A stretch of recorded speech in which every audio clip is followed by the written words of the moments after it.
Apa? Banyak gila jersey kat sini. Jual murah-murah je. Serius lah.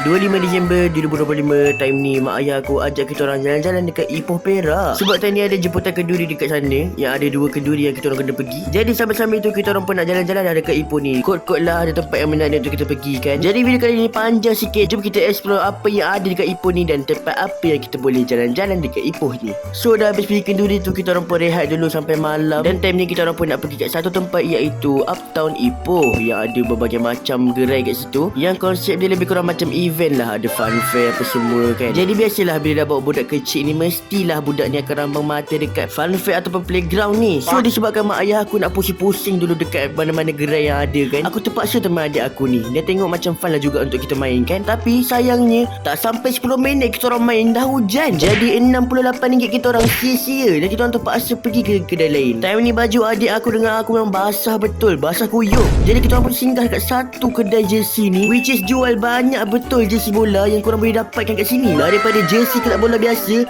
jersey national team, sampai jersey Liga Super pun ada kat sini tau. Dan kalau korang tengok memang lawa betul lah semua jersey yang diorang jual ni. Apa yang istimewanya kat kedai ni, korang boleh dapatkan dengan harga yang murah dan yang paling mahal pun kat sini hanya RM40 sahaja. Kalau pasal saiz tu korang janganlah risau, sebab kat sini paling besar saiz korang boleh dapat dalam 5XL tau. Material logo dia pun logo sulam, cuma printed tulisan dia lah yang boleh tercabut kalau kita terlalu ganas ataupun terlalu kasar bila pakai dia. Jadi korang boleh pergi dekat Uptown Ipoh ni dan tengok dekat barisan hadapan gerai-gerai tersebut dan tengoklah yang mana ada jual jersey tu, yang itulah kedai dia. Sebab kat sini ada satu sahaja kedai yang menjual jersey yang full jersey bola ni. Tengok jersey skuad kebangsaan pun ada tau. Jadi tadi ni bapak aku membelanja satu jersey untuk aku, iaitu jersey Manchester United warna hitam. And dekat sini pun ada tempat untuk korang cuba baju korang. Lepas dah macam-macam benda jadi kat malam tu, kita orang pun pergilah makan untuk tenangkan diri kita orang. Kat sini pun ada banyak betul gerai makanan tau. Macam-macam makanan dan air yang korang boleh cuba kat sini. Lepas dah balik daripada Uptown Ipoh, tak sah lah kalau kita tak singgah 7E kan.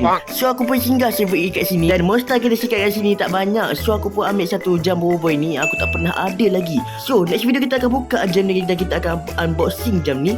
Kalau korang suka video ni, jangan lupa like dan subscribe Fiskin TV. Yang penting ingat jam, ingat Fiskin terbaik.